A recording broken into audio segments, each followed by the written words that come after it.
તો બિહારમાં કોની સરકાર, બિહારનો બાહુબલી કોણ? આ તમામ પ્રશ્નો કે જે છેલ્લા ઘણા સમયથી આપણે જે પ્રકારે પૂછતા હતા અને એની પર ચર્ચા વિચારણા કે જે સતત કરી છે, પરંતુ આજે બિહાર વિધાનસભા ચૂંટણી જેનું પરિણામ અને તે પરિણામમાં કઈ સૌથી મોટી પાર્ટી બનશે તે ક્યાંક લગભગ નક્કી થઈ ગયું છે. અને તેની સાથે જ જે પરિણામોની વાત કરીએ તો 200 આજુબાજુ જે એનડીએની આપણે વાત કરીએ તો તે પહોંચ્યું છે. અને સાથે જ મહાગઠબંધનની વાત કરીએ તો 2010 બાદ આરજેડીનું જે સૌથી ખરાબ પ્રદર્શન છે તે પણ ક્યાંક ને ક્યાંક જોવા મળ્યું છે.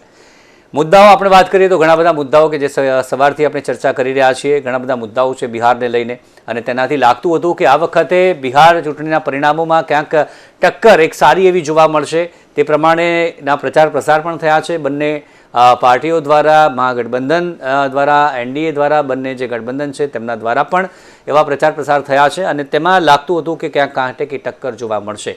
પરિણામ એવું આવશે કે આપણે ચર્ચા કે જેવી કરવી પડે, પરંતુ જે પ્રકારના પરિણામ આવ્યા છે એક તરફી પરિણામ ક્યાંક ને ક્યાંક અત્યાર સુધી આપણે જે કે જોઈ શકીએ છીએ. તો શું કારણો રહ્યા છે, જનતાનો જનાદેશ કયા કયા મુદ્દા પર ખાસ કરીને આવ્યો છે, તેના પર આપણે ચર્ચા કરીશું. સાથે જ મુખ્યમંત્રીના ચહેરાને લઈને આપણે વાત કરીશું કે તેમાં કોઈ દાવ ફસાઈ શકે છે કે કેમ, કે પછી આસાનીથી માત્ર નીતિશ કુમાર જ એ ચહેરો રહેવાનો છે, તેના પર ખાસ કરીને ચર્ચા કરવાની છે. અને મારી સાથે ચર્ચા કરવા માટે હાલ 3 મહેમાન જોડાઈ ગયા છે. ભારતીય જનતા પાર્ટીથી ઉર્વિશભાઈ કંથારિયા જોડાયા છે, રાજકીય વિશ્લેષક પ્રશાંતભાઈ ગઢવી અને વરિષ્ઠ પત્રકાર અરવિંદભાઈ ચોબનપુત્રા. ત્રણેયનું સ્વાગત છે નિર્માણ ન્યૂઝમાં. અને સૌથી પહેલાં શરૂઆત કરીએ પ્રશાંતભાઈ, આપનાથી શરૂઆત કરીએ. એક ટક્કર આપણને લાગતી હતી કે જોવા મળશે બંને જે ગઠબંધન દ્વારા જે પ્રકારના પ્રચાર પ્રસાર થયા હતા, અગાઉ પણ આપણે ચર્ચા કરી છે, પરંતુ સવારથી જે પરિણામ આપણે જોયા છે એક તરફી પરિણામ અત્યાર સુધી દેખાઈ રહ્યા છે. શું કારણ આપને લાગી રહ્યું છે આ પરિણામ પાછળ? રણ મેદાનમાં યુદ્ધ લડાતું હોય તો યુદ્ધ તો ટક્કરમાં જ હોય, પણ એ મેદાન હોય તો, અને સામ સામે આપણે લડતા હોય તો. પછી એક પાર્ટી યુદ્ધ મેદાનમાં ભાલા તલવાર લઈને ઘોડા લઈને ઊભી હોય અને બીજી પાર્ટી ત્યાં અંદર મહેલમાં બેઠી બેઠી એમ કે અરે અમે તો આમ કરી નાખશું તેમ કરી નાખશું. એટલે હંમેશા ચૂંટણીનું મેદાન અલગ વસ્તુ છે. કાંટે કી ટક્કર એને કહેવાય કે જે સામ સામે ખરેખર આપણને દેખાતું. અત્યારે બિહાર, મહારાષ્ટ્ર, દિલ્હી અને હરિયાણા પાછલી 5 ચૂંટણી લોકસભાની ટક્કર બધાએ જોઈ, બહુ સારી ટક્કર રહી બધી રીતે. આ છેલ્લી 5 ચૂંટણી 2024 પછીની આપણે જોઈ છે, એમાં જે રીતે પરિણામ આવે છે એમાં ટક્કર જેવું કંઈ લાગતું નથી ને વન સાઇડેડ સ્લીપ ને સ્વીપ થાય છે. તો આની પાછળના કારણો શું? તો ખરેખર જનતા એક વિકાસમાં જોતરાઈ જાય છે. વિકાસને મળતો વેગ ડબલ એન્જિન તરીકે અને ક્યાંક સીધો બેનિફિટ જે મળતો હોય છે બાય કેશ, એટલે કે જેમ કે અહીંયા મહિલાઓની વાત આપણે પછી કરીશું, એ જ રીતે વિકાસ શું, તો એની એક વ્યાખ્યા હોય છે કે પહેલા અમે આવું કશું અહીંયા જોયું જ નહોતું અને હવે થોડું ઘણું આ દેખાઈ રહ્યું છે અમને. તો આ એક જર્ની છે વિકાસની. વિકાસ એટલે એવું નથી કે એક ટાઈમે આમ ખડકલો કરી દીધો અને બિલ્ડિંગ બનાવી નાખી. ધીરે ધીરે બિલ્ડિંગ બનતી જાય, ફાઉન્ડેશન બને, એની ઉપર પ્લિન્થ બને, લિન્ટલ બને, એની ઉપર દિવાલો ચણાતી જાય, ઇમારતો ચણાતી જાય. તો શું એ ચણાતી જતી ઇમારતો જનતા સારી રીતે સમજી અને પછી મતદાન કરે છે કે બિલ્ડિંગ બનતી હોય ને વચ્ચે કોઈક આવીને કે આ તો કાલ પડી જશે, બિલ્ડિંગ પર ભરોસો ના રાખો, હું તમને અહીંયા તમારા ઘરમાં આવીને 50 રૂપિયા આપી, 100 રૂપિયા આપી છું અને તમે એમાં ખાઈ લેજો અને ભલે ઝૂકડું રહ્યું તમારું. આ બે વચ્ચેનો ડિફરન્સ જનતા મને લાગે છે કે એક સમજી જતી હોય તો જે રીતે પરિણામો આવે છે એ આપણી નજર સામે છે. બિહારમાં મને લાગે છે ઇતિહાસમાં પહેલીવાર આવી મેજોરિટી થમ્પિંગ કોઈકને મળી હોય, ગઠબંધન કે કોઈ પાર્ટીને. નીતિશ કુમાર જે થર્ડ પાર્ટી હોય 2020ની ચૂંટણીમાં, ભલે સીએમ રહે, એ અત્યારે ઉભરીને આવે અને ફર્સ્ટ સેકન્ડ નંબરે એનડીએની પાર્ટીઓ બને. બીજેપી લગભગ પરફોર્મન્સ ઇક્વલ થોડું વધારે સારું પરફોર્મન્સ પહેલા કરતા, 101 સીટ ઉપર લડીને પણ આ પરફોર્મન્સ એટલે કે હિટ રેશિયો અને સ્ટ્રાઇક રેટ જો આટલો સારો આપી શકતો હોય, અને આરજેડી કે જેની સભાથી માંડી એના મુદ્દાથી માંડી સરકારી નોકરી આપવા સુધીની વાત કર્યા પછી પણ જો આ પરિણામ હોય, મને લાગે છે કે મુદ્દા ક્યાંક લોકોને અસર કરી અને વોટમાં રૂપાંતરિત કરવામાં ઇન્ડિયા ગઠબંધન હજી પણ નિષ્ફળ નીવડે છે. ક્યાંક કોંગ્રેસની વધારે પડતી તુમાખી 60 સીટ પર લડવું, 70 સીટ પર લડવું, સીટ શેરિંગ આવી રીતે કરવી. ભાઈ તમે તમારા હરીફને પહેલા સત્તામાં આવતા રોકો, એના માટે જે કરવું પડે પ્રયત્ન કરો. અને બીજું કે 2019 હું તો નવો વિશ્લેષક હતો ત્યારથી જોઉં છું કે કોઈ એક મુદ્દા પર પિન ચોંટી જાય પછી એ પકડી રાખો તમે, જેમ 2019માં રાફેલ રાફેલ રાફેલ બીજી કોઈ વાત જ ના થઈ તો એનું પરિણામ આપણી સામે હતું. 2024માં ખાલી સંવિધાન સંવિધાન સંવિધાન પરિણામ આપણી સામે છે. અત્યારે બિહારમાં એસઆઈઆર વોટ ચોરી વોટ ચોરી વોટ ચોરી, પણ તમે લોકોને તો સમજો, એનો વોટ જતો રહેશે કદાચ નુકસાન નથી, વોટ પહેલો અધિકાર છે. મારો વોટ કાલે કપાઈ જશે ઠીક છે, પણ મને નોકરી છે, ખાવા ખીચડી છે, રહેવા મકાન છે, ભણવા સ્કૂલ છે, હું જ્યાં જઉં છું ત્યાં રોડ રસ્તા છે, મારે આ ક્રાઇમ રેશિયો જે વધતો જાય છે એની ઉપર રોક છે. આ બધા મને ટચ કરતા મુદ્દા છે. કદાચ આ મને મળી જતું હોય અને એક ટાઈમે વોટ કરવા નહીં મળે ને તો ચાલશે, એમ એક જ મુદ્દાને પકડી રાખો. આ રીતે ચૂંટણી નથી લડાતી, એ આજનું પરિણામ સ્પષ્ટ કહી આપે છે. બીજું ઘણું બધું હશે હું કહું છું, પણ યસ, નીતિશ કુમાર છેલ્લા 20 વર્ષથી ચાલતા મુખ્યમંત્રીમાં એક પણ દાગ ના હોય, ફેસની કોઈ એન્ટી ઇન્કમ્બન્સી નહીં. બિહારમાં કોઈ એવું કીધું કે અમારે નીતિશ કુમાર સીએમ નથી જોઈતા, ભાજપને એવું કીધું કે ભાઈ ભાજપ અમારે તમને લડાવવા છે, તમને જીતાડવા છે, પણ નીતિશ કુમાર સીએમ નથી જોઈતા અમારે, એના માટે તમે જે કરવું પડે કરો, અમે તો અહીં જોડે છે. નેવર. અને બીજેપી, તમે જે આશંકા વ્યક્ત કરી, હવે જે પરિણામ આવ્યું છે જેડીયુનું, એ જોતા બીજેપી 5 વર્ષ કશું જ ના કરી શકે. એટલે સીએમ તો નીતિશ કુમાર રહેશે અને જે બધું ચાલતું આવશે. જી જી, ચોક્કસથી. ઉર્વિશભાઈ, જે પ્રકારે આપણે વાત કરી, ઘણા બધા સવાલો હતા એનડીએની સામે, પણ 2020ના પરિણામો જે આવ્યા ત્યારબાદ જે પ્રકારના કામો છેલ્લા 9 વખતથી સીએમ નીતિશ છે, ઘણા બધા પ્રશ્નોને લઈને ગયો, ઘણા બધા સવાલ હતા અને તે મુજબનું ક્યાંક ને ક્યાંક વોટિંગ થશે એવું લાગતું હતું, પરંતુ પરિણામ અત્યારે જે આવ્યું છે, આપને શું લાગી રહ્યું છે? જનતાએ જે પ્રકારે માત્ર વિકાસને લઈને જ આ જે વોટિંગ કર્યું છે, આ જનાદેશ આપ્યો છે, અને સાથે જ હવે આગામી સમયમાં આગામી 5 વર્ષનો રોડમેપ ભારતીય જનતા પાર્ટીનો, એનડીએનો કેવો હશે, કે બિહારને ક્યાં લઈ જવાનું છે? જી, આ બે વસ્તુ ખૂબ જ ઉગીને જી, ઉર્વિશભાઈ પાસે આવું. અરવિંદભાઈ આપની પાસે. ઉર્વિશભાઈ જી. હેલો. જી, સૌપ્રથમ તો આજે જે ભવ્ય વિજય થયો છે એનડીએ, પ્રજાએ એનડીએની શાસન પદ્ધતિમાં વ્યક્ત કરેલો વિશ્વાસ આવ્યો છે આજે બહાર. એના મુખ્યત્વે 2 કારણો છે શિવમભાઈ. એક છે કે નેતૃત્વની ગુણવત્તા. માં વાત કરીએ તો એક બાજુ મોદીજીનું નેતૃત્વ, નીતિશ કુમારજીનું નેતૃત્વ અને વિરોધી ગઠબંધનનું નેતૃત્વ, તો એ લગભગ એકતરફી વાત છે. જેવી રીતે પ્રશાંતભાઈએ કહ્યું કે કોઈ જાતની કોન્ટેસ્ટ હતી જ નહીં આમાં, કારણ કે નેતૃત્વનો બીજી બાજુએ કોઈ અનુભવ જ નથી. એટલે મોદીજી અને નીતિશજીનું નેતૃત્વ જે છે એ ઘણું આગળ નીકળી ગયું. એટલે ભારતીય જનતા પાર્ટી કે એનડીએના નેતાઓ જે વિશ્વાસ વ્યક્ત કરતા હતા પોતાના ચૂંટણી પ્રચાર દરમિયાન, એ ખૂબ સ્વાભાવિક હતો. બીજું પરિબળ છે, મહત્વનું પરિબળ છે કે પરિણામલક્ષી કામગીરી, જેને આપણે વિકાસ પ્રક્રિયા કહી શકીએ. અને વિકાસ એક પ્રક્રિયા છે, તો એ ખરેખર ગ્રાઉન્ડ ઉપર શું છે આ વિકાસ પ્રક્રિયા? મતદાર એમ વિચારે છે કે મને શું ફરક પડે?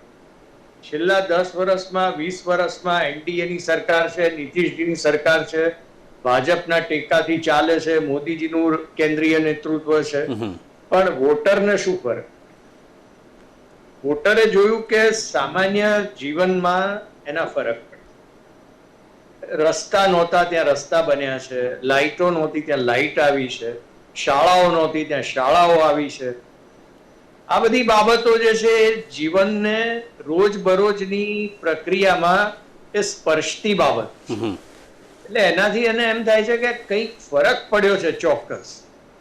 અને બિહારનો મતદાર છે ને એક બહુ સમજદાર મતદાર છે. આ એ જ બિહાર છે કે જેણે જયપ્રકાશ નારાયણ ને કર્પૂરી ઠાકુર જેવા નેતાઓ આપે છે. ખૂબ જ ગંભીર પ્રકારની માનસિકતા ધરાવતો મતદાર છે બિહારનો.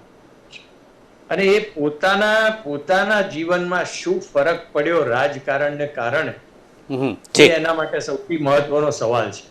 અને એ સવાલના જવાબમાં એનડીએ એ ખરું ઉતર્યું છે. અને સ્વાભાવિક રીતે જ આપણે જે લગભગ 200ની આસપાસ બેઠકો મળવાની શક્યતા છે, લગભગ 80% બેઠકો 2/3 બહુમતી તો બહુ ભવ્ય બહુમતી કહેવાય, પરંતુ આ તો લગભગ 80% જેટલી બેઠકો એનડીએ મેળવી શકે એ પ્રમાણેની શક્યતા અત્યારે દેખાય છે. જી અરવિંદભાઈ, આપને શું લાગી રહ્યું છે? જે પ્રકારના પરિણામ આવ્યા છે, કયા કયા મુદ્દા આપને ખાસ લાગી રહ્યા છે બિહારના આ પરિણામ પાછળ? ચોક્કસપણે હું કહીશ કે સૌપ્રથમ તો બે વસ્તુ જાણવાની રહી કે એક તો બિહારનું જે સુધારાનો કાર્યક્રમ છે ચોક્કસપણે લોકોએ શરૂ કર્યો, ભારતીય જનતા પાર્ટી એનડીએ, પરંતુ જે કન્સ્ટ્રક્શન કરેલું છે એમાં ઘણી બધી તિરાડો છે, ઘણી બધી સમસ્યાઓ પણ છે. જેમ કે નીતિ આયોગના 2024નો અહેવાલ આપેલો છે, જેમાં કે દેશના તમામ રાજ્યોમાંથી ગરીબીનો દર સૌથી વધુ હોય તો એ બિહાર રાજ્યમાં છે. માત્ર એમાં એવું જ છે કે 10,000 થી પ્રતિમાસ ઓછું કમાનારા 64% લોકો છે અને 50,000 થી વધુ કમાનારા 4% લોકો છે. અત્યારે જે સમસ્યાઓ છે એ સમસ્યાઓથી ચોક્કસપણે બધા જ લોકો જાણે છે, પરંતુ અહીંયા વિકલ્પની વાત કરીએ તો વિકલ્પમાં જે તેજસ્વી યાદવે જે જાતની પ્રચાર પ્રસાર કર્યો અને મતોને પોતાનામાં કન્વર્ટ કરવા માટેની જે મહેનત કરી અને ફાયરેસ્ટ બેટલ જેને કહીએ વર્લ્ડના, એ ઉપયોગમાં કર્યો, ચોક્કસપણે એમ લાગતું હતું કે આ સ્પર્ધા ચોક્કસપણે કાટેકી ટક્કર જેવી હોવી જોઈએ. જે રીતનો માહોલ આખો ક્રિએટ થયો, અહીંયા કોંગ્રેસ પણ ઓડી ઉતરી છે. કોંગ્રેસે જે જાતના શરૂઆતના અહેવાલો આવ્યા હતા ત્યારે ટક્કર આરજેડી આપી રહ્યું હતું, કારણ કે એને પોતાના પોસ્ટરમાંથી પોતાના પિતાની જે ખરડાયેલી છબી હતી એને પણ હટાડી દીધી હતી. પરંતુ અહીંયા જે જાતનું આ લોકોએ વિશ્લેષણ કર્યું છે અને જે નબળી બેઠકો હતી કે જ્યાં ભારતીય જનતા પાર્ટી અથવા તો જનતા દળ યુવાના ઉમેદવારો કે જે જીતી શકે એવી પરિસ્થિતિમાં નહોતા, ત્યાં એ લોકોએ ખૂબ જ સારી રીતે આયોજન કરી અને ત્યાંના મતદારને રીઝવવા માટેની પૂરેપૂરી કોશિશ કરી. એમાં નોર્થ બિહારમાં જે 10 થી 12 ડિસ્ટ્રિક્ટની બેઠકો છે એમાં નીતિશ કુમારનું વર્ચસ્વ રહ્યું છે, આજે પણ રહ્યું છે. 20 વર્ષ પછી એન્ટી ઇન્કમ્બન્સી ફેક્ટર હોવા છતાં એક વખત એવું લાગતું હતું કે વિશ્લેષકો અહીંયા જે પોલસ્ટરો છે એટલે કે જેને એક્ઝિટ પોલ કરી છે એ પણ અહીંયા ખોટા ઠરે છે, કારણ કે 190 થી ઉપર બેઠકો જ્યારે મેળવે ત્યારે તો ખરેખર એ લોકો ખોટા જ કહેવાય, કારણ કે એ લોકોએ એક તરફી નથી આપેલું. અહીંયા તો ચોક્કસપણે એમ કહી શકાય કે મહાગઠબંધનના સુપડા સાફ થઈ ગયા એ જાત આપણે કહી શકીએ, કારણ કે 190 પર, કારણ કે 50% ઉપર મતદાન થઈ ગયું છે. અને નીતિશ કુમારનો ડાઉનફોલ એટલે કે જે તેજસ્વીનો ડાઉનફોલ શરૂ થયો છે. તેજસ્વી કુમાર એક વખત બહુ આગળ હતા, એ આગળ પાછળ રહ્યા કરે છે. એમના બ્રધર કે જે એને બળવો કરીને પોતાની પાર્ટી ઉભી કરી છે એ પણ હારવા જઈ રહ્યા છે. અને બીજું અહીં સૌથી વધારે ફેક્ટર લોન એલજેપી છે કે જે ગે વખતે નહોતી એમના સામે, આજે એનડીએ સાથે છે અને એની જે બેઠકો છે એ ભારતીય જનતા પાર્ટી એટલે કે એનડીએ ના ગઠબંધનને મળે છે, એ પ્લસ પોઈન્ટ છે. એ ઉપરાંત જે મહિલાઓએ મતદાન કર્યું છે મોટા પ્રમાણમાં કર્યું છે અને પુરુષો કરતા પણ વધારે કર્યું છે, તો એનું એક કારણ એ છે કે મહિલાઓને લાગ્યું છે કે આ જે એનડીએની સરકાર છે એને ઘણા બધા સુધારાઓ કર્યા છે, એને લાભો અપાવ્યા છે. અલબત્ત હજુ ઘણું બધું કરવાનું બાકી છે.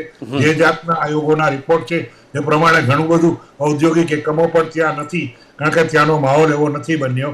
અને બીજી વસ્તુ કે પ્રોહિબિશન પોલિસીમાં બૈરાઓ ખૂબ જ ખુશ થયા છે, કારણ કે એનું જીવન સ્તરમાં ઘણો બધો સુધારો આવી ગયો વ્યક્તિગત. એટલે કે એનડીએની સરકાર મતમાં પરિવર્તિત કરવામાં આ બધા મુદ્દાઓ એને ખૂબ જ કામ આવ્યા. અને આ બધી પરિસ્થિતિને આપણે જોઈએ તો એક તરફ એવું લાગતું હતું કે તેજસ્વી કુમાર ખરેખર યંગ છે, સારો એવો વિચારધારા ધરાવે છે, ઘણા બધા એને પ્રશ્નોના પ્રલોભનો આપ્યા છે, પરંતુ કમનસીબી છે કે અહીંયા પરિવર્તન, કારણ કે અહીંયા MYનું જોર વધે એટલે કે મુસ્લિમ અને યાદવ, અહીંયા મુસ્લિમ પણ આ લોકોથી રિસાઈ ગયા છે. યાદવોના જે વોટ એ લોકોની બેંક હતી, ગયા વખતે લાર્જેસ્ટ પાર્ટી તરીકે આરજેડી ચૂંટાઈ આવેલી હતી કે જેની 75 સીટ હતી, એની સામે આ લોકોની 74 સીટ હતી અને લાર્જેસ્ટ પાર્ટી હતી. પણ કમનસીબી એને ટોટલ આંકડો ગઠબંધનનો 106 હતો ને આ લોકોનો 126નો થયો, એટલે કે એ લોકો રાજ કરી શક્યા. તો અહીંયા એ છે કે એ જે હતું એ ધોવાણ ના થવું જોઈએ, એનાથી પ્લસ વધવું જોઈએ, એની બદલે અહીંયા પરિસ્થિતિ આખી ઉલટી દેખાય છે. એટલે કે અહીંયા ક્યાંક ને ક્યાંક નરેન્દ્ર મોદીજીનો મેજિક વેવ ચોક્કસપણે કામ કર્યું છે. એને જંગલ રાજ ઉપર ખૂબ જ પ્રભાવિત, એ ઉપરાંત પોતે શું કરવા જઈ રહ્યા છે, શું કરીશું, એનો આખો રોડ મેપ તૈયાર કરી અને જનતા સમક્ષ મૂક્યો અને જનતાએ ફરીથી જ એને પર વિશ્વાસ રાખ્યો. અને હવે જે પરિમાણો આવ્યા છે એમાં પણ ઘણા બધા ફેરફારો થઈ શકશે. કારણ કે નીતિશ કુમાર જે છે એ 74 વર્ષના છે, એની તબિયત પણ સારું, એને અત્યારે ચીફ મિનિસ્ટર તરીકે ભલે કર્યા, પણ કદાચ એ લોકોની MLA ની મિટિંગો મળશે ત્યારે કદાચ નીતિશ કુમાર પોતે ખસી પણ જાય અને નવા ચહેરા તરીકે કોઈ બીજાને ચીફ મિનિસ્ટર તરીકે આવે એવી પણ સંભાવનાઓ અત્યારથી ગણતરીમાં છે. જી ચોક્કસથી. પ્રશાંતભાઈ, ખાસ આપણે છબીની વાત કરીએ તો એક છબી પણ જનતા સમક્ષ કેવી છે, એ પછી એમના સિનિયર નેતાની હોય પાર્ટીના તેજસ્વી યાદવની વાત કરીએ, યંગ ચહેરો છે, પરંતુ જનતામાં એ વિશ્વાસ ન પેદા કરી શકાય. મુસ્લિમ અને યાદવ આ એક પોલિસી સાથે તેઓ ગયા, પરંતુ એ પણ ફેક્ટર તેમને કામ ન કરી ગયું. શા માટે આ વોટિંગ છે, આ જે વોટર્સ છે તે તેજસ્વી યાદવથી અળગા રહ્યા? આપને કયા કારણ ખાસ કરીને તેના માટે લાગી રહ્યા છે? 2020માં તેજસ્વી યાદવે 10 લાખ નોકરી આપવાનો વાયદો કર્યો હતો અને એ મુદ્દો ચાલી ગયો અને એમણે ને નીતિશ કુમાર જોઈન્ટમાં સરકાર બનાવી, ડેપ્યુટી CM રહ્યા. 10 લાખમાંથી કેટલી નોકરી આપી? જે તે વખતે 10 માંથી એવું કહેવાય છે કે 6 થી 7 લાખ નોકરી ગ્રાઉન્ડ ઉપર એમણે બતાવી હતી. એટલે મુદ્દો સફળ રહ્યો હતો. 10 લાખ લોજિકલ આંકડો હતો. આ વખતે એમણે 2.5 કરોડ સરકારી નોકરી, હર ઘર સરકારી નોકરી. પણ અને સરકારી નોકરી કોને વાલી ના લાગે? અત્યારે અરવિંદભાઈ વરિષ્ઠમાં વરિષ્ઠ છે ને એમને તમે કહો કાલ તમારે સરકારી નોકરી કરવી તો હું 100% સ્વીકારું. અરવિંદભાઈ નોકરી કરવા જાય સરકાર. એટલે એક એક્ઝામ્પલ આપું, કોને ન ગમે? તેમ છતાં 2.5 કરોડનો આંકડો, કારણ કે મહેકમ, તમે ડેપ્યુટી CM રહેલા છો, તમારી પાસે આખા સરકારનું મહેકમ છે. 2.5 કરોડ ટોટલ નોકરી ગુજરાતમાં નથી. ગુજરાત જેવા વાઇબ્રન્ટ સ્ટેટની અંદર 2.5 કરોડ સરકારી નોકરી ટોટલ નથી. તો તમે આંકડો ક્યાંથી લાવે? કેવી રીતે પૂરું કરશો? એને પગાર ચૂકવો ક્યાંથી? એટલે જે 10 લાખનો આંકડો તો લોજિકલ હતો, આ વખતે 2.5 કરોડનો ઇલોજિકલ હતો. એક તો બંને વચ્ચેની પહેલું. બીજું યુથ આઇકન, કે યુથ આઇકન તરીકે જે ઉભરી આવવું જોઈએ. 18% મુસ્લિમ, 17% દલિત, 35 અને વત્તા MY નું એમનું ફિક્સ વોટ બેંક. એમ કહે કે 40% વોટ શેર તો RJD નો એની ટાઈમ ઓપન હોવો જોઈએ, એની ટાઈમ. ગઈ વખતનું પરિણામ જુઓ તો બંને વચ્ચે માત્ર 1.5% ડિફરન્સથી સરકાર બની છે, ઇન્ડિયા ગઠબંધનની અને NDA ની. તો એ અત્યારે સાવ ધરાશયી થઈ ગયું. એટલે આ વોટ શેર ઘટવાનું, સ્વીકૃતિ ઘટવાની પાછળ 5 વર્ષનો ગાળો જવાબદાર હોય છે. બીજું, બિહારમાં ખાવા ખીચડી નથી સાહેબ, ખાવા રોટલી નથી, પહેરવા કપડા નથી, એમાં મહિલાઓને પહેરવા કપડા નથી, ખેત મજૂરોને ખેતીની સામે પૈસા નથી મળતા. જે પકવેલું ધાન, ચોખા ભાત, એટલે ચોખા ઘઉં એ જ લઈ જવાનું, પૈસા નહીં લેવાના. આપણે ત્યાં ભાગ્યાના પૈસા મળતા હશે, બિહારમાં આ સિસ્ટમ નથી. આ બધાની વચ્ચે 10,000 રૂપિયા મહિલાને ખાતામાં નાખ્યા. હમણાં હું ગઈકાલે 2 દિવસથી એક બધા ઓબ્ઝર્વર લેવલના વ્યક્તિઓ, જે સિનિયર IAS ઓફિસરો બિહાર ગયા છે, શું કેવું છે કે 10,000 રૂપિયા મહિલાઓ એટલી બધી ખુશી ખુશી સ્વીકારી લીધા કે અમે કોઈ દિવસ 10,000 રોકડા જોયા નથી. હમણાં અરવિંદભાઈએ બહુ સરસ આંકડા આપ્યા કે 10,000 થી નીચે નોકરી કરતો વર્ગ કેટલો, એટલે કમાતો વર્ગ કેટલો છે, 50,000 થી ઉપર વર્ગ કેટલો છે. હવે જેમણે 10,000 રૂપિયા જોયા નથી એમના ખાતામાં સીધા ખબ કરતા પડ્યા, જેમ અને બીજા 1,000 રૂપિયા જનધનના પડે છે. કે આ ખેડૂતોને સન્માન નિધિના 6,000 વત્તા બાઢ અને આફત આવે છે ત્યારે પર હેક્ટરના પૈસા. આ બધું મને લાગે છે કે ભાઈ પૈસાના ફોર્મમાં લોકોને દેખાય છે અને મીઠા મધ જેવા લાગે છે. અને એની સામે હમણાં વિકાસની વાત થતી હતી, હું જેનીવા પહેલી વાર બિહાર એક જ વાર ગયો છું, પટના ગયો હતો.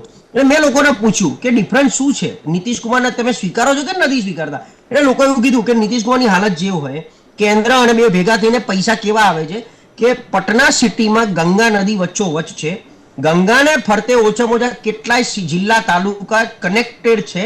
એકથી બીજા સ્થળે જવા માટે ઓછામાં ઓછા 6, 7, 8 કલાક પહેલા લાગતા હતા.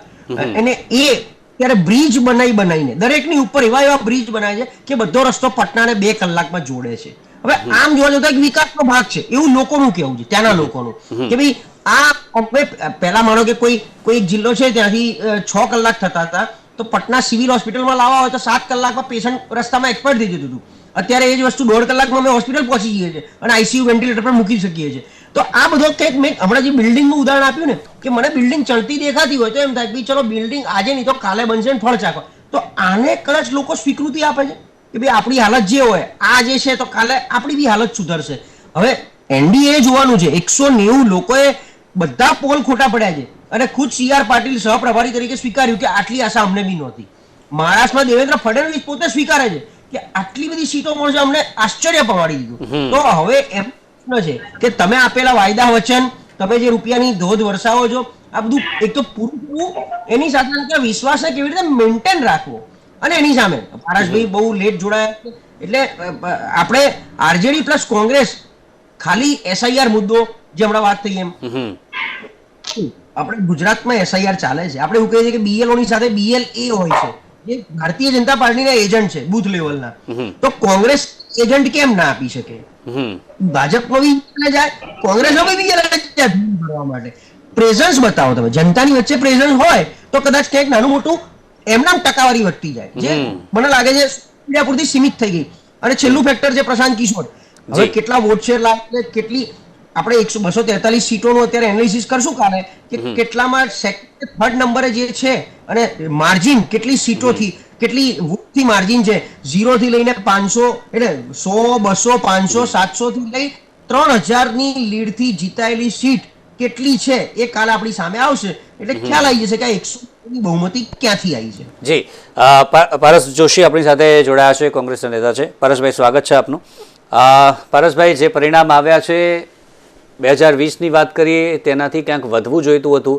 ડબલ ડિજિટમાં કોંગ્રેસ આવી જ નથી શકી, વાયદાઓ પણ ઘણા બધા હતા, સવારથી 70 ઉપર આગળ હતી, જે મહાગઠબંધન અત્યારે ધીરે ધીરે 38 સુધી પહોંચી ગઈ છે. શું કારણ આપને લાગી રહ્યું છે? કારણ કે વાયદા સવારથી ઘણા બધા કરવામાં આવે કે હજી પણ આંકડા ઉપર છે, હજી પણ આંકડા ઉપર છે, પરંતુ આંકડા ઘટી રહ્યા છે. જી સાહેબ, ચોક્કસપણે અત્યારે જે પરિણામો આવી રહ્યા છે એ સ્વીકારવા જ રહ્યા. અને આ અગાઉ બી હું જે કહેતો તે જો જીતા વહી સિકંદર, જનતાએ જે ચુકાદો આપ્યો છે જે રીતે એ સ્વીકારવો જ રહ્યો. જે રીતે NDA ની જે છે પક્ષોને જે રીતે ખોબલે ને ખોબલે વોટ આપી અને આટલી બધી સીટોમાં જે રીતે આગળ અત્યારે બતાવી રહ્યું છે, તો ચોક્કસપણે આપણે NDA ને કોંગ્રેચ્યુલેશન્સ અને અભિનંદન આપીએ કે આટલી બધી સીટો એમને મળેલી છે. હવે આત્મનિરીક્ષણ કરવાનો સમય વારે ઘડી આવે જ છે. સમય ચોક્કસપણે એમાં કોઈ મિનમેક નથી કે ઘણા બધા ઇલેક્શનો ની અંદર આ રીતે જે હાર મળેલી છે, અને એના પછી જે તમે બી ચોક્કસપણે એમ જ કહેશો કે દરેક હાર પછી એમ આ જે છે કે એક જ સ્ટેટમેન્ટ હોય છે કે હારનું વિશ્લેષણ કરવામાં આવશે, ક્યાં ભૂલ રહી, ક્યાં કચાશ રહી. હવે ચોક્કસપણે આપના માધ્યમથી સ્વીકારવું રહ્યું કે હવે આ બધું ખરેખર તો બહુ આત્મમંથન કરવા જેવું વસ્તુ છે. ક્યાં કચાશ રહી, ક્યાં ભૂલ રહી. તેજસ્વી યાદવજીની સાથે રાહુલ ગાંધીજીએ જે રીતે કેમ્પેનો કર્યા, જે રીતે રેલીઓ કરી, જે રીતે નાનામાં નાના માણસોને મળ્યા, ઘરે ઘરે જઈને જે રીતે આપણે કેમ્પેનિંગ કર્યું, અને છતાં બી જયારે જે છે કે આ વોટ ચોરીનો એક સૌથી મોટો મુદ્દો જે માનનીય રાહુલ ગાંધીજીએ ઉપાડ્યો અને બિહારની જનતાની સામે મૂક્યો હતો, અને એની સામે બી એમણે પોતે જે સવાલો ઉઠાવ્યા હતા કે SIR ની અંદર જે રીતે આ ખોટા જે મતદારો જે છે તેને ઉમેરીને અત્યાર સુધી NDA ની જે સરકાર બની રહી, તે બધા મુદ્દાઓ જે બિહારની જનતાની સામે મૂકવામાં આવ્યા, ચૂંટણીની અંદર મૂકવામાં આવ્યા. પરંતુ ક્યાંક ને ક્યાંક આ SIR ના મુદ્દાઓની બી વાત કરીએ, ત્યાં આગળ જે રીતે બેરોજગારી છે, મોંઘવારીની જે આપણે વાત કરી હતી, તેની મહિલા સુરક્ષાની જે રીતે વાત કરી હતી, તેની વિકાસની જે રીતે વાત કરી હતી, કદાચ ત્યાંના સ્થાનિક લોકો અને ત્યાંની જનતા જે છે એની વચ્ચે અમારું જે મહાગઠબંધનના ઉમેદવારો જે ગયા એ કદાચ વ્યવસ્થિત રીતે સમજાવી નથી શક્યા, અને કદાચ સમજાવી શક્યા છે તો પ્રજાના પરેશભાઈ, એ જ સવાલ થાય કે દર વખતે જ્યારે પણ આવા પરિણામ આવતા હોય છે ત્યારે કોંગ્રેસ એ જ વાત કે પછી જે પણ હારે છે એવી વાત કરતા હોય છે કે આત્મમંથન કરવામાં આવશે, ચિંતન કરવામાં આવશે, પરંતુ ફરી વખત બીજી ચૂંટણી આવે છે અને આ જ પ્રકારની સ્થિતિ. આ સ્થિતિ કેમ? કારણ કે આ આત્મમંથન કેમ નથી થઈ રહ્યું? કે શું આ જનતા સુધી કેમ આપણે નથી પહોંચી રહ્યા? જનતાનો વિશ્વાસ કેમ નથી જીતી રહ્યા? આ મુદ્દે સરખું ચિંતન ક્યારે થશે? ખાસ કરીને કોંગ્રેસ માટે ચિંતાનો વિષય અહીંયા વધુ બની રહ્યો છે. જેમાં સ્પષ્ટપણે સ્વીકારવાનું રહ્યું કે કોંગ્રેસની અંદર જે છે કે બદલાવની ખૂબ જ જરૂર છે. આખું માળખું જે છે તેની અંદર આ અગાઉ બી રાહુલ ગાંધીજી જયારે ગુજરાત આવ્યા હતા ત્યારે બી એમણે આ રીતે વાત કરી હતી કે હવે જે છે કે નેતૃત્વ પરિવર્તન અને માળખાકીય રીતે જે છે એ ફેરફારો કરવાની જરૂર છે. જનતાની વચ્ચે 365 દિવસ જે કાર્યકર્તા જઈ શકે અને પ્રજાનો જે પ્રશ્ન જે છે, પ્રશાંતભાઈએ બહુ સાચી વાત કરી, હમણાં જે વાત કરી કે હમણાં જે SIR ની પ્રક્રિયા ચાલે છે તો જે BLO ની સાથે BLO 1 કે એ કેમ ના જઈ શકે, આ કોંગ્રેસનો કાર્યકર્તા કેમ ના જઈ શકે, આ બધી વસ્તુઓ જે છે પાયાની, કારણ કે બૂથ મેનેજમેન્ટ બહુ અગત્યની વસ્તુ છે. જી ચોક્કસ. અને જ્યાં સુધી તમારું બૂથ મેનેજમેન્ટ જે છે પાવરફુલ નહીં હોય, તમારો કાર્યકર્તા જે છે એ શેરીએ ને ગલીએ જઈ અને લોકોને મળી અને તેમને મદદ નહીં કરે, પ્રશ્નો જે છે એ સોલ્વ નહીં કરે, ત્યાં સુધી લોકોના મનમાં વિશ્વાસ એટલો જલ્દી જાગશે નહીં. એટલે માળખાકીય રીતે આખો ચેન્જ કરવાની જરૂર છે. અને જે કાર્યકર્તા અથવા તો જે નેતા 365 દિવસ લોકોની વચ્ચે રહે છે એમને જ ટિકિટ આપી અને એમને જ નેતૃત્વમાં આગળ વધારશું તો જ કોંગ્રેસની અંદર જે છે કે આ અભૂતપૂર્વ જે બદલાવ જે છે એ આવી શકશે. નહીં તો દરેક વખતે જે છે આવા પરિણામોની અંદર આવા સ્ટેટમેન્ટો મળતા જ રહેશે. જી, તો આગળ પણ ચર્ચા આપણે યથાવત રાખીશું. ઘણી બધી ચર્ચા છે, જે પ્રકારના પરિણામ દેખાઈ રહ્યા છે ને ત્યારબાદ હવે શું, બિહાર માટે હવે શું, અને મહાગઠબંધન માટે, તેમાં પણ કોંગ્રેસ માટે ખાસ કરીને આગળ શું, કારણ કે ઘણી બધી ચૂંટણીઓમાં આપણે જોતા આવ્યા છીએ કે આ પ્રકારનું પરિણામ આવ્યું છે. ત્યારે આગળ ચર્ચા આપણે યથાવત રાખીશું. હાલ રોકાઈએ છીએ નાનકડા વિરામ માટે.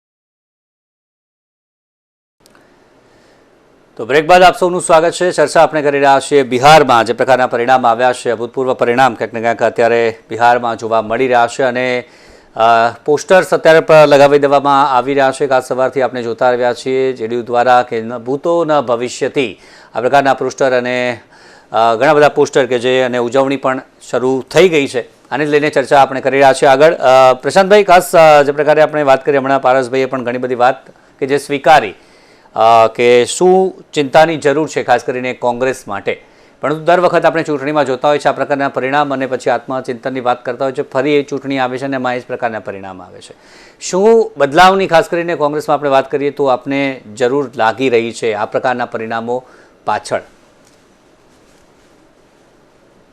કોંગ્રેસ અને ભાજપ બે મુખ્ય ધારાના પક્ષ છે ભારતના આખા દેશના. પારસભાઈથી લઈને પ્રદેશ પ્રમુખ સુધી એક ચોક્કસ જેને કહેવાય ને મંથન, એટલે સાયકલ રીઇન્વેન્ટ કરવું પડે, જે આપણે સારી ભાષામાં કહેતા હોઈએ છીએ. અને હવે ક્યાંક ને ક્યાંક થોડુંક બહાર આવવું પડશે કોંગ્રેસે. અને સાચું હું નથી, આપણે કોઈ સલાહકાર છે નહીં, એટલે બીજી કોઈ ચર્ચા કરી કોંગ્રેસ આમ કરે તેમ કરે, એમને ખબર જ છે શું કરવાનું છે. રાહુલ ગાંધીએ રોગને ઓલરેડી સેન્સ કરી લીધો છે, આઈડેન્ટિફાઈ કરી લીધો છે, ડાયગ્નોઝ થઈ ગયો છે. હવે સર્જરી કરી અને નિરાકરણ કે આ રોગને ધરમૂળથી નાબૂદ કરવાનો છે, શું કરવાનું, રાહુલ ગાંધી કેપેબલ છે કરવા માટે. તો એમણે જે કરવાનું છે એમણે કરવાનું છે. આપણે એમ વિચારો કે આનો ફાયદો એમનો વિરોધી હરીફ પક્ષ, વિરોધ નહીં પણ એમનો હરીફ પક્ષ બીજેપી અને JDU જેવાને, જે JDU 43 માંથી આ વખતે એવું કહેવાતું, પ્રશાંત કિશોર બે વસ્તુ કહેતા હતા કે 2025માં નીતિશને 25 સીટ નથી મળવાની, જો 25 સીટ કરતા વધારે મળશે તો પ્રશાંત કિશોર બધું જ છોડી દેશે. એટલે મેં તો એમને રિક્વેસ્ટ કરી કાલથી વર્લ્ડ બેંકમાં નોકરી કરવા પાછા જતા રહો જ્યાં તમે હતા ત્યાં જ. કારણ કે તમે આમ જોવા જાઓ તો જનસુરાજ 2 વર્ષથી ફરી અને 2 સીટ ના લઈ શકે અને સારા મુદ્દા આપીને, તો તમે આજે ભ્રમણ કર્યું અને પૈસા તમે લાયા છો ક્યાંથી? લગભગ 5-7 હજાર કરોડ રૂપિયા વપરાયા છે, પહેલી વાત. બીજું, તમે જ્યાં ગયા છો ત્યાં તમે ભાજપને ફાયદો કરાયો છે. વેસ્ટ બંગાળમાં જ્યાં ભાજપ 2 સીટમાં હોય એ 75 સીટ ઉપર આવી જાય. પ્રશાંત કિશોર તમારા TMC ના સલાહકાર હોય, એની રણનીતિકાર હોય, અને ભાજપની સામે બાકી બધા પક્ષ ધરાશાયી અને ભાજપ 75 પહોંચી જાય. એટલે જે હોય, જનસુરાજના રાષ્ટ્રીય અધ્યક્ષ જે બંગલામાં રહે છે એ બંગલો ભાજપના નેતાનો છે. ક્યાંક ને ક્યાંક આવી બધી રણનીતિ હોય તો કોંગ્રેસ કેમ આ બધી રણનીતિ નથી કરતું? કરવી હોય તો કરાઈ શકાય. એટલે એમને શું કરવાનો એમનો પ્રશ્ન છે. હવે છેલ્લી હું બિહાર જયારે જતો ત્યારે એક બોર્ડ મને બહુ મોટું વંચાતું હતું, 2025 ફિર સે નીતિશ. એટલે ત્યાંની જનતા બહુ જ હતી કે અમારે તો નીતિશ કુમાર જોઈએ જ છે. આ 20, 22, 25 વર્ષમાં પોતે MLC તરીકે રહી ઝીરો, એટલે એમની ઉપર કોઈ દાગ નહીં. ભ્રષ્ટાચારીઓને લઈને જયારે વાત થઈ ત્યારે એ કહેતા કે અમે આમ નહીં કરીએ તેમ નહીં કરીએ, એમની ઉપર કોઈ દાગ નથી ઉડ્યા. પહેલું. બીજું, જે કંઈ એક સુશાસન બાબુ તરીકેની એક છબી બનાવવાનો પ્રયત્ન કર્યો જે લોકોએ સ્વીકાર્યો. જંગલરાજનું જે બંબાર્ડિંગ થયું એ હજી એ લોકો સ્વીકારી રહ્યા છે અને વોટ નથી આપી રહ્યા. એ વસ્તુ પણ આજે બહાર આવી. અને ત્રીજી વાત, બેદાન એવું હતું કે 43 સીટ ઉપરની JDU નીચે ઉતરી જશે, ધરાશાયી થઈ જશે, કાલ ઉઠીને ભાજપ ગમે તે કરી શકે છે. અને ચિરાગ પાસવાન જે 243 લડીને માત્ર એક સીટ ઉપર આવે 2020માં, એ અત્યારે 29 સીટ પર લડીને 26 સીટ જીતીને લાવે. સ્ટ્રાઇક રેટ દરેક વ્યક્તિનો, તો દરેક વ્યક્તિને આનો ફાયદો મળે તો એવું માનવાનું કે તમે NDAમાં છો અને નરેન્દ્ર મોદીના નેતૃત્વમાં છો, એની ઉપર લોકોને કોઈ એવો વિશ્વાસ છે? ભલે પછી ચિરાગ પાસવાન ગમતા ના હોય પણ એ અત્યારે NDA નો ભાગ છે એટલે એને વોટ આપીએ. ભલે પછી અચ્છા, જ્યાં NDA હોય ત્યાં ભાજપના કાર્યકરો તો લાગેલા જ હશે ને, JDU ના ઉમેદવાર જીતાડવા માટે, LJP ના ઉમેદવારને જીતાડવા માટે. તો શું મને કોઈકે એવું કીધું કે જ્યાં RJD લડતી હતી ત્યાં કોંગ્રેસના કાર્યકરો સપોર્ટમાં નથી ગયા, અને જ્યાં કોંગ્રેસ લડતું હતું ત્યાં RJD ના ઉમેદવાર એટલે સપોર્ટરમાં નથી આવ્યા કોઈ. બીજું, 15 જેટલી સીટો જ્યાં સામ સામે લડત, ભાજપનો ઉમેદવાર હોય, કોંગ્રેસનો બી હોય અને RJD નો પણ હોય, તો વોટ તો કોના જ છે. એ 15 સીટો એવી હતી જ્યાં Congress versus CPI, Congress versus RJD ગઠબંધન હતું. અને છેલ્લે કે બી જો કોંગ્રેસને ખબર હતી કે ગઈ વખતે 70 સીટ પર લડીને 19 સીટ ઉપર આવ્યા છીએ, લોકસભામાં ધાર્યું, આ વખતે ધાર્યું એવું પરિણામ મળ્યું છે લોકસભામાં કોંગ્રેસને 2024માં. બિહારમાં ગઈ વખતે 40માંથી 39 સીટ NDA પાસે હતી, આ વખતે 40માંથી 32 જ છે. તો એ જે પરિણામ મળ્યું, ઓછી 32 કરતા પણ ઓછી છે, એ જે પરિણામ મળ્યું એના આધારે વિધાનસભામાં થોડું બેકફૂટ પર જવાની જરૂર હતી કે ભાઈ જો RJD જેવો ચહેરો લોકોને ગમતો હોય, તેજસ્વીને યુથ આઇકોન તરીકે લોકો જોતા હોય તો એમને આગળ કરો. જો કોમ્પ્રોમાઇઝ કરવો પડે તો આપણે સીટોમાં કરી લઈએ. 143 પર લડીને, જો કે એમને બી કંઈ બહુ ઉકાળ્યું નહીં, 29 સીટ આવી આમ જો RJDની. એટલે આ આખું ચક્કર ક્યાં ફરી રહ્યું છે આપણા સમજની બહાર છે અત્યારે, આપણા બધાના સમજની. ખાલી વિકાસ, ખાલી મોદીનું નામ, ખાલી કેશ, આ મતના પરિબળો નથી. હું સ્પષ્ટ માનું છું, ભલે હું નાનો છું વિશ્લેષક તરીકે, પણ 50 કરતા વધારે ચૂંટણીઓને બહુ ક્લોઝલી જોઈ લીધી છેલ્લા 5 વર્ષમાં. મત આ રીતે આવે જ નહીં એમ, નો ડાઉટ. કદાચ પેજ પ્રમુખ તરીકે એક બૂથના, એક પેજના 30 જણને, 30માંથી તમે 20 જણને મતદાન મથકની અંદર લઈ આવો છો, પણ તમે લઈ આવો છો એટલે 20 ભાજપનો જ સિક્કો મારે એવું જરૂરી નથી. આ શું થઈ રહ્યું છે છેલ્લા 5 ઇલેક્શન નહીં, હું 50 ઇલેક્શનનું ઉદાહરણ આપું તો ખબર નથી પડતી કઈ દિશામાં જઈ રહ્યું છે. આ રીતે ચૂંટણી નથી લડાતી. કોંગ્રેસ ઘણું પાછળ છે. સ્થાનિક પક્ષો જે એક સમયમાં એક રાજ્યના માલિક કહી શકાય, એ ધીરે ધીરે બંધ થઈ રહ્યા છે, તાળા વાગી રહ્યા છે. તો શું થઈ રહ્યું છે હવે આપણે, એ બહુ રિસર્ચનો વિષય છે. ચોક્કસથી એ જ રિસર્ચનો વિષય છે. શું થશે આગળ પણ ચોક્કસથી જોવું રહેશે. અને પરિણામ બાદ મુખ્યમંત્રીનો ચહેરો ખાસ કરીને આપણે વાત કરીએ કે જે અત્યારે ચર્ચા ચાલી રહી છે તે કેવી હશે, તેના પર ચર્ચા ચોક્કસથી થશે. પરંતુ અત્યારે આગળ વધી આપણે ઉર્વિશભાઈ, ઘણા બધા મુદ્દા છે હવે આવ્યા બાદ. શિક્ષણનો મુદ્દો છે, પલાયનનો મુદ્દો છે, રોજગારીનો એક મુદ્દો છે. આ તમામ મુદ્દાઓ છે કે જ્યાંથી બિહારને બહાર લાવવાનું છે. ઘણા બધા પ્રશ્નો છે. વાયદાઓ જે પ્રકારના કર્યા છે તેના પર અમલ કરવાનો હવે વારો છે. પછી ફરી એક વખત ક્યાંક ને ક્યાંક NDA જે વાયદા કર્યા હતા તેના પર ખરા ન ઉતર્યા, આ પ્રકારના સવાલો બિહારની જનતા પૂછે. પરંતુ રોડમેપ હવે આગળનો કેવો રહેવાનો છે? ખાસ શિક્ષણનો સવાલ છે, રોજગારીનો સવાલ છે, પલાયન ઘટાડવાનું છે યુવાઓ માટે. આ બે વસ્તુ નક્કી છે. જી ઉર્વિશભાઈને પૂછું છું. અરવિંદભાઈ આવું, ઉર્વિશભાઈ જી બોલું બરાબર? જી ઉર્વિશભાઈને આવું આપની પાસે આવું. જી આ બિહારની ચૂંટણીમાં બે મુખ્ય પરિબળ છે કે ટીમ વર્ક કેવું છે. એટલે બીજા શબ્દોમાં કહીએ તો સંકલન. NDA નું સંકલન, NDA ની ટીમ અને આ મહાગઠબંધનની, એ બે વચ્ચે સ્વાભાવિક એક ફરક છે. અનુભવ છે કે પરફોર્મન્સ છે કે ક્ષમતા છે. તો એક બાજુ મોદીજી છે, નીતિશ કુમારજી છે, ચિરાગ પાસવાન છે, આ એક ટીમ છે. અને આ ટીમ એક પ્રુવન સિદ્ધ ટીમ છે કે જેમણે 20 વર્ષથી કોઈક ને કોઈક રીતે શાસન સંભાળ્યું છે, વિકાસ પ્રક્રિયાને આગળ વધારી છે. લોકોના જીવનમાં કંઈક નાનો મોટો ફરક લાવી શક્યા છે ને એના આધારે રજીસ્ટ્રેશન થયું છે, જે આજે પરિણામમાં રિફ્લેક્ટ થયું છે. બીજો મહત્વનો મુદ્દો છે કે સ્પેશિયલ ઇન્ટેન્સિવ રિવિઝન થયું SIR.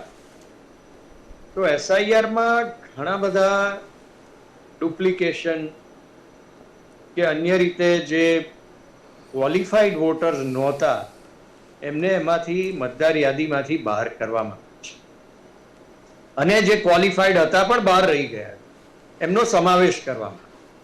હવે આ પ્રક્રિયાનો ફાયદો એ થયો કે લોકોમાં એક નવી ચેતના જાગૃત અને વોટિંગ 67% સુધી, લગભગ 68% સુધી વોટિંગ પહોંચ્યું. બહેનોનું મતદાન 71% સુધી પહોંચ્યું. અને એ જે વધ્યું મતદાન એનો ચોક્કસ NDA ને ફાયદો થયો છે, કારણ કે NDA કરેલી યોજનાઓ જે છે એ લોકો સુધી પહોંચેલી છે. હવે યોજનાઓના ઇમ્પ્લિમેન્ટેશનમાં પહેલા જેવું નથી.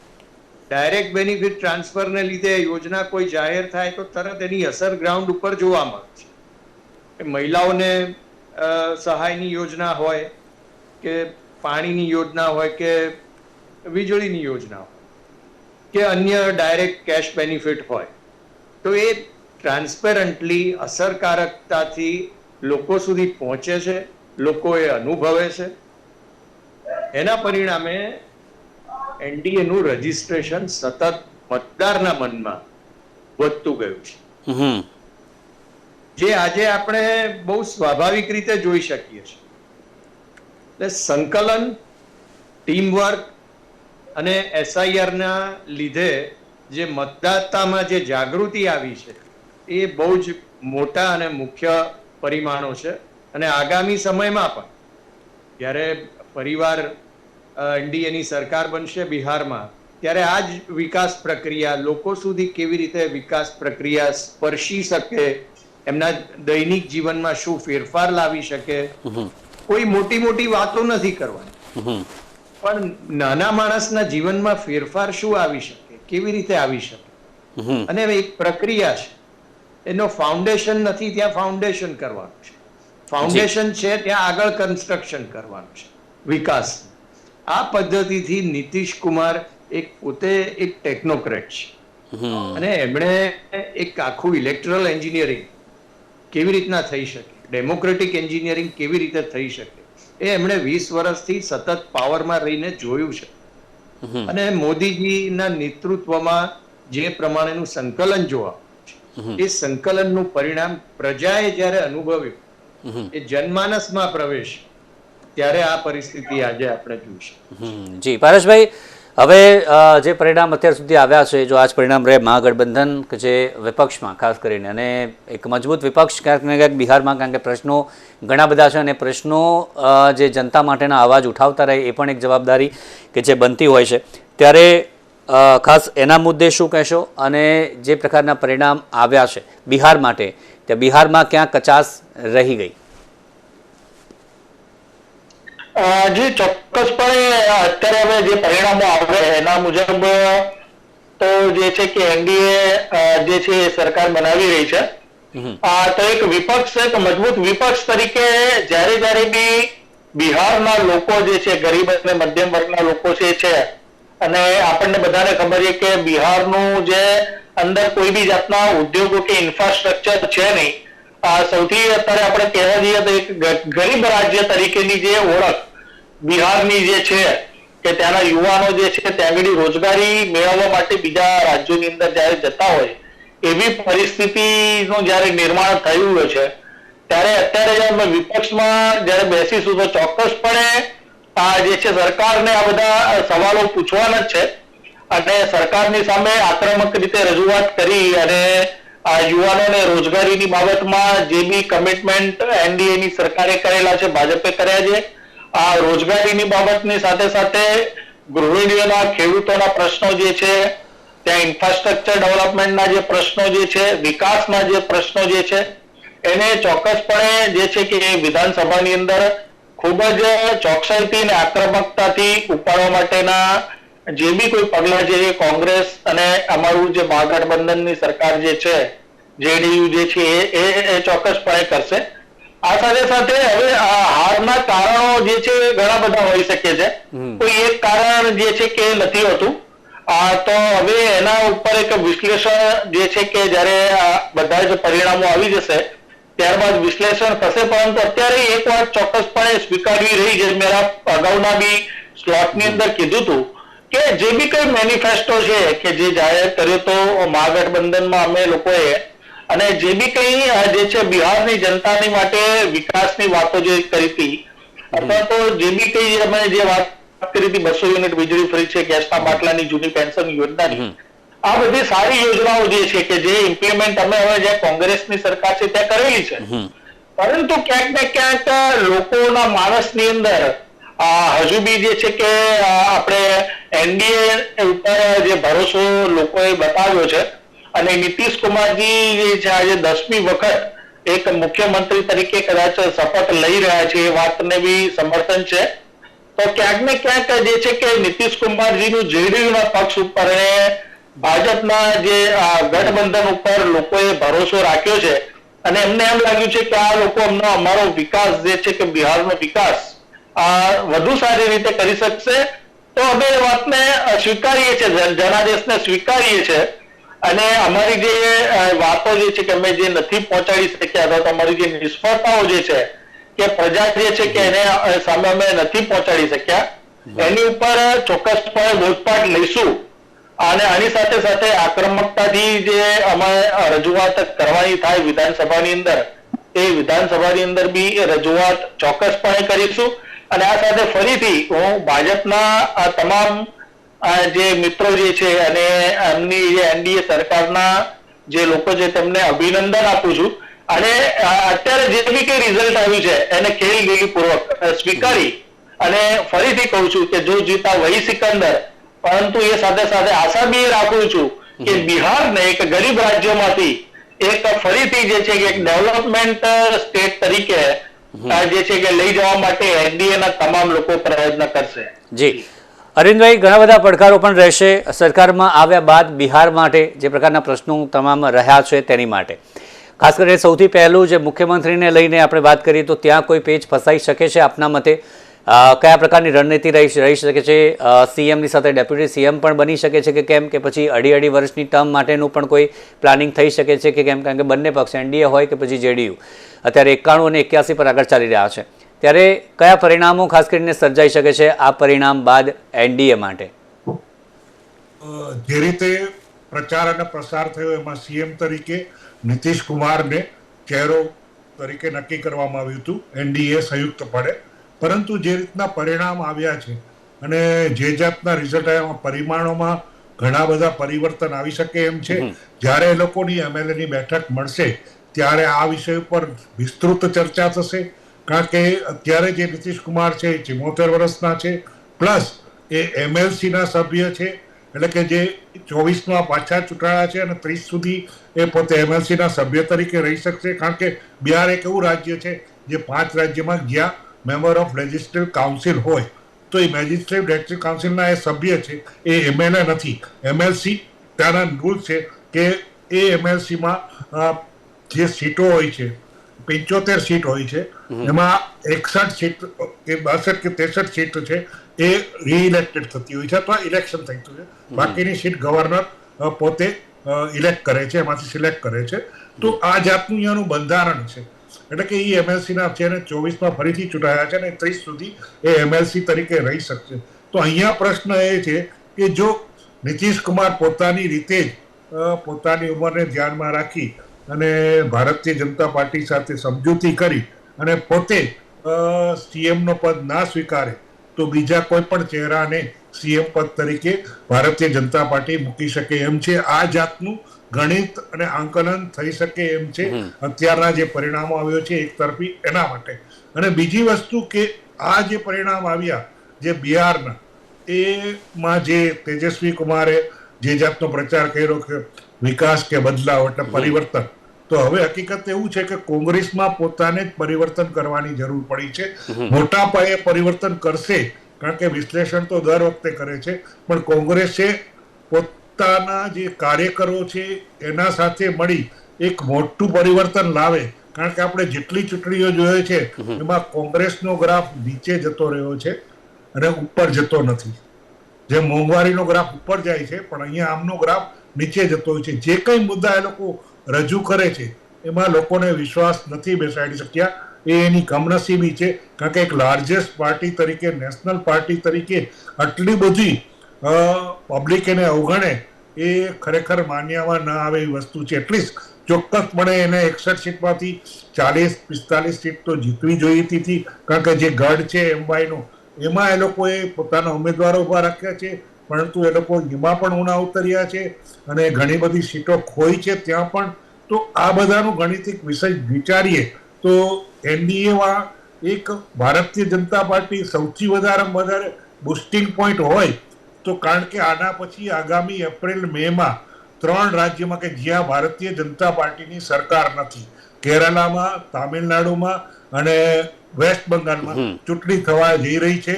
તો ત્યાં આ જે વસ્તુ એને જે મળેલો છે આત્મવિશ્વાસ, એનું પરિવર્તન કરવાનું ત્યાં. કારણ કે બંગાળમાં તો એને ઘૂસણખોરી કરી જ લીધી છે, ઘણા બધા એના ધારાસભ્યો થઈ ચુક્યા છે, પરંતુ હવે તૃણમૂલ કોંગ્રેસને હટાવી એના માટે ખૂબ જ મહત્વનો ભાગ બની રહે છે. તો અહીંયા પણ એ લોકો રણનીતિ કરી અને એમાં પણ આજે સ્પેશિયલ ઇન્સેન્ટિવ રિવિઝનનો કાર્યક્રમ છે ત્યાં એનો વિરોધ કરી રહ્યો છે. તો એનો લાભ કેવી રીતે લોકોને મળે છે એ જોવાનું રહે છે. તો આમ સમગ્ર ત્યાં પ્રકાર રીતે આવનારી જે વિધાનસભાની ચૂંટણી છે 3 રાજ્યોમાં, એમાં બીજેપી કેટલી ઇફેક્ટ કરી શકે છે એ જોવાનું રહ્યું. સૌથી પ્રથમ તો અહીંયા આ લોકોની જે મેમ્બર ઓફ લેજિસ્લેટિવ એસેમ્બલીની મિટિંગ મળશે, એમાં આ લોકો સર્વાનુમતે અથવા તો બહુમતીથી કોઈ પણ એક સીએમનો ચહેરો નક્કી કરશે. અલબત્ત જો નીતિશ કુમાર પોતે માની જાય અને પોતે રહેવા માંગતા હોય તો એ લોકો એને પણ બનાવી શકે એમ છે. જોવાનું હવે રહ્યું છે કે આવનારા દિવસોમાં શું થશે. કારણ કે અહીંયા ઘણા બધા ફેક્ટરો કામ કરી રહ્યા છે. ઘણી બધી સમસ્યાઓ હોવા છતાં પણ એનડીએનું પરફોર્મન્સ બહુ લાજવાબ રહ્યું છે. ગયા વખતના ઇલેક્શનમાં એ લોકોને 126 સીટ એનડીએને મળી હતી અને આ લોકોને રાજદ અને પોતાને જ ખાલી 75 સીટ મળી હતી, 106 સીટ સુધી અટકી ગયા હતા ગઠબંધનમાં. એટલે એ લોકો રાજ કરી શક્યા નહોતા અને આ લોકોએ રાજ કરીને 5 વર્ષ ચલાવ્યું. એ પણ એક ખૂબીની વાત છે, નહીંતર તડજોડ થવાની પણ શક્યતાઓ ઘણી બધી હોઈ શકે છે. બિહાર એક એવું રાજ્ય છે કે જ્યાં વ્યક્તિગતવાદ અને જાતિવાદની થઈ અને બીજું કે જે ધર્મ વિભાજિત પરિબળો છે એ મહત્વનો ભાગ ભજવી શકે. તો આ બધા સમગ્રતા પ્રકાશ જોઈ તો અત્યારે એનડીએનો હાથ ઉપર રહ્યો છે.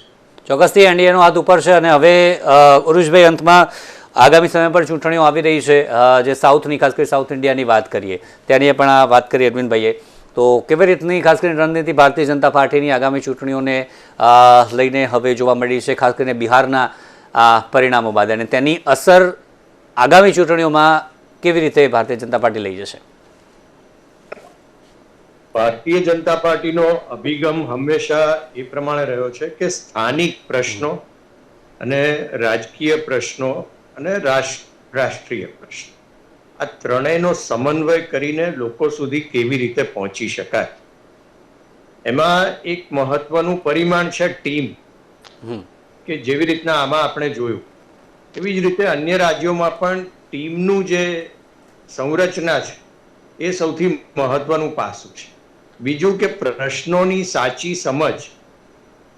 એક બાજુ આપણે નકારાત્મકતા અને આક્ષેપોનું રાજકારણ જોઈ રહ્યા છીએ, જ્યારે એનડીએનો અભિગમ એ છે કે સકારાત્મક અને સાતત્યપૂર્ણ રીતે લોકોની વાત સમજીને, અમારે આટલા વર્ષો પછી બિહારમાં કંઈ કહેવાનું નહોતું પણ સાંભળવાનું, પ્રજા શું ઈચ્છે છે એ સાંભળીને એ પ્રમાણે સ્ટ્રેટેજી બિલ્ડ કરવાની. તો એમાં યોગ્ય સંકલન સધાય, યોગ્ય ઉમેદવારો આવે કે જે લોકો સાથે સતત સંપર્કમાં હોય, એમની વાતો, એમના પ્રશ્નો સમજી શકે, એના નિરાકરણની પ્રક્રિયા શું છે એ સમજી શકે અને એ સમજ્યા પછી એનો અમલ કરાવી શકે. આ સૌથી અગત્યની વાત છે. જે પ્રમાણે બિહારમાં જોયું એ જ પ્રમાણે અન્ય રાજ્યમાં પણ એ આગળ વધવાનું છે. કારણ કે કોએલિશન પોલિટિક્સમાં ભારતીય જનતા પાર્ટી અને આપણે ભારત એક રાષ્ટ્ર તરીકે લગભગ આપણે 40 વર્ષ થઈ ગયા કોએલિશન પોલિટિક્સ. એટલે દરેક પક્ષ પરિપક્વ થતો જાય છે, જી પરંતુ જે પ્રજાની વાત સમજી અને યોગ્ય રીતે deliver ચોક્કસથી કરી જી performance, પ્રચાર વિરુદ્ધ પરફોર્મન્સ નું લોકતંત્ર આવી ગયા છે. જી પારસભાઈ, એક બાજુ પ્રચાર થાય છે ચોક્કસથી યુવરાજભાઈ અને એક સમયનો બાજુ પરિણામ થાય છે. ચોક્કસથી સમયનો અભાવ છે. પારસભાઈ, હવે આગામી ચૂંટણી આવી રહી છે, તેમાં કોંગ્રેસની વાત કરીએ તો કેવી રીતે હવે આગળ રહેશે, આગામી રણનીતિ કેવી રીતે કોંગ્રેસની રહી શકે છે, આમાંથી હવે બહાર આવીને વધુ સારું પરિણામ જ્યારે હજી પણ આગામી ચૂંટણીઓમાં લાવવું પડશે, શું રહેશે આગામી રણનીતિ ખાસ કરીને જલ્દીથી? જી સાહેબ, મેં પહેલા ચોક્કસપણે કીધું કે કોંગ્રેસની અંદર જો પરિણામ માટે છે ને આમૂલ પરિવર્તન જરૂરી છે. એટલે માળખાકીય ફેરફારો જે છે કે ઉપરથી લઈને નીચે સુધી અત્યાર સુધી જે લોકો રિઝલ્ટ નથી આપી શક્યા અને હોદ્દાઓ લઈને બેઠા છે અને નેતાગીરી લઈને બેઠા છે, પરંતુ જે રિઝલ્ટ નથી આપી શક્યા, લોકો વચ્ચે નથી પહોંચી શક્યા, એમને દૂર કરીને જે યુવાનો જે છે, જે સશક્ત જે છે અને લોકો વચ્ચે જઈ અને 365 દિવસ કામ કરી અને કોંગ્રેસની વિચારધારાને જે છે કે એ પોતે લઈ જઈ શકે છે અને પ્રજાના પ્રશ્નોને સમજી અને તેનું નિરાકરણ લાવી શકે, આવી ટીમની જરૂર છે, આવા યુવાનોની જરૂર છે. ત્યારે જ અમે જે છે કે આવા ઇલેક્શનો જે છે જીતી શકીશું. અને ચોક્કસપણે રાહુલ ગાંધીજીએ આ દિશામાં કદમ ગુજરાતની અંદર માંડવાની શરૂઆત તો કરી દીધી છે અને હવે દરેક સ્ટેટની અંદર આ જે છે આ સ્ટેપ લેવાની જરૂર છે અને જરૂર છે, તાત્કાલિક જરૂર છે. આમાં રાહ જોવાની બી જરૂર નથી. જો તાત્કાલિકપણે પગલા લેવામાં આવશે તો જ આ જે સડો જે છે એ દૂર થશે અને વિજયનો સ્વાદ છે એ કોંગ્રેસ ચાખી શકશે. એટલે ચોક્કસપણે આત્મમંથનની સાથે સાથે જે લોકો પદ ઉપર ચીટકી રહ્યા છે, પરફોર્મન્સ નથી આપતા અને ખાલી જે છે કે હોદ્દાનો દુરુપયોગ કરે અથવા તો સત્તાનો અને પક્ષના નામનો દુરુપયોગ કરી રહ્યા છે, એવા લોકોને દૂર કરી અને જે કામ કરે એવા કાર્યકર્તાને, એવા નેતાઓને આગળ લાવશે જી ચોક્કસથી અમે જે છે કે વિજય મેળવી શકીએ. ચોક્કસથી. તો દર્શક મિત્રો, અત્યારે હાલ જે પ્રકારે પરિણામ બિહાર અને તેની અસર આગામી ચૂંટણીઓમાં કેવી રહેશે તે પણ ચોક્કસથી જોવું રહેશે અને હાલ તો બિહારમાં જે એનડીએની ફરી એક વખત સરકાર બનતી હોય તે ચોક્કસથી દેખાઈ રહ્યું છે. ત્યારે ચર્ચામાં મારી સાથે જોડાયા ઉર્વિશભાઈ, અરવિંદભાઈ અને પરસભાઈ, ત્રણેયનો આભાર ચર્ચામાં જોડાયા બદલ. Thank you very much. તો દર્શક મિત્રો, હાલ ચર્ચામાં બસ આટલું જ. ફરી મળીશું. નમસ્કાર.